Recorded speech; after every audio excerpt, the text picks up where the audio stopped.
জীবনে চলার পথে মানুষ অনেকের সাথে বন্ধুত্ব করে ফেলে, সম্পর্কে জড়িয়ে পড়ে, কিন্তু হঠাৎ সেই বন্ধুত্ব বা সম্পর্ক নষ্ট হলে মানুষ ভেঙে পড়ে, কষ্টের শিকার হয়ে তাদের দুঃখের সীমা থাকে না।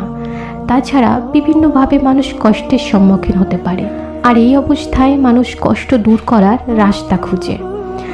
এই ভিডিওতে আমি আপনাদের সাথে 5টি কৌশল বা পদ্ধতি শেয়ার করব, যেগুলো অ্যাপ্লাই করার মাধ্যমে মনের কষ্ট দ্রুত দূর করা সম্ভব। তো চলুন সেগুলো জেনে নিই। যদি কেউ কষ্ট দেয়, আপনাকে আঘাত দেয়, তাহলে এই 5টি কাজ করুন, মনের কষ্ট হালকা হবে ইনশাল্লাহ। প্রথম হচ্ছে, বিশ্বাস রাখুন আল্লাহ যা করেন ভালোর জন্যই করেন।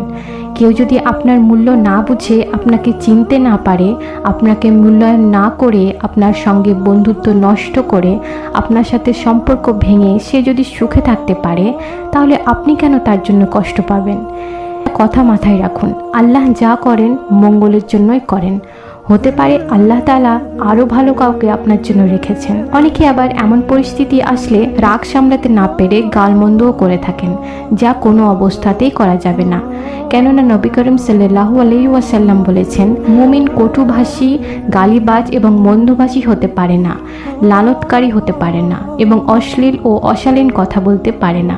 পবিত্র কোরআনে আল্লাহ তাআলা বলেন, এবং অবশ্যই আমি তোমাদেরকে পরীক্ষা করব কিছু ভয়, ক্ষুধা এবং জান, মাল ও ফল ফসলের ক্ষতির মাধ্যমে। তবে সুসংবাদ দাও ধৈর্য ধারণকারীদের। যখন তারা কোনো বিপদে পতিত হয়, তখন তারা বলে, নিশ্চয় আমরা আল্লাহর জন্যই এবং নিশ্চয় আমরা সবাই তারই নিকট ফিরে যাব। তারাই সে সমস্ত লোক যাদের প্রতি আল্লাহ অফুরন্ত অনুগ্রহ ও রহমত রয়েছে। দ্বিতীয় নম্বর হচ্ছে, নিজেকে যথাসম্ভব যৌক্তিক কর্মে ব্যস্ত রাখুন। কারো সাথে সম্পর্ক নষ্ট হলে কষ্ট একটু হবেই, তাই কষ্ট কম করতে নিজেকে বিভিন্ন কাজকর্মে ব্যস্ত রাখুন। গভীর মনোযোগ দিয়ে কাজ করুন, দেখবেন আস্তে আস্তে কষ্ট কম হবে। মস্তিষ্কে যত বাজে চিন্তার উদ্ভব হয়, অলসভাবে বসে থাকে, কারণ শয়তান তখন আপনার কানে কুমন্ত্রণা দিয়ে থাকে।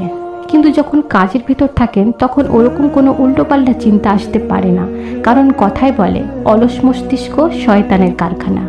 নাম্বার 3, বেশি বেশি আল্লাহর ইবাদত করুন। সময় মতো নামাজ আদায় করুন এবং সকাল সন্ধ্যা অনুবাদ সহ পবিত্র কোরআনের তেলাওয়াত করুন। দেখবেন মনের যন্ত্রণা কম হবে এবং মন হালকা হতে শুরু করেছে। 4 নম্বর হচ্ছে, কোনো বুদ্ধিমান, জ্ঞানী এবং ভালো মানুষের সাথে সময় কাটান। নিজেকে একাকিত্বে রাখবেন না। সব সময় ভালো মানুষের সাথে সময় কাটানোর চেষ্টা করবেন, যা আপনার জীবন থেকে দুঃখ কষ্ট দূর করতে সাহায্য করবে। আপনি ভালো থাকতে পারবেন।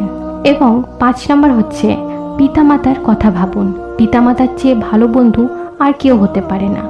সন্তান যেমনই হোক না কেন, পিতামাতার কাছে সবসময় সন্তান প্রিয়ই থাকে। তাই মনের কষ্ট মনে না রেখে পিতামাতাকে শেয়ার করুন। তারা কখনো আপনার খারাপ চাইবে না। তাদের কথা মতো চলার চেষ্টা করুন, দেখবেন সব দুঃখ কষ্ট হতাশা গ্লানি এক মুহূর্তে মুছে যাবে ইনশাআল্লাহ। তাহলে আশা করি সবাই সব কিছু বুঝতে পেরেছেন। কোথাও কোনো সমস্যা হলে আমাকে কমেন্টে নিশ্চয়ই জানাবেন, এবং আপনার জানা এমন কোনো ব্যক্তি যিনি এই সমস্যায় ভুগছেন, তাদের এই ভিডিও নিশ্চয়ই শেয়ার করবেন। আল্লাহ হাফিজ।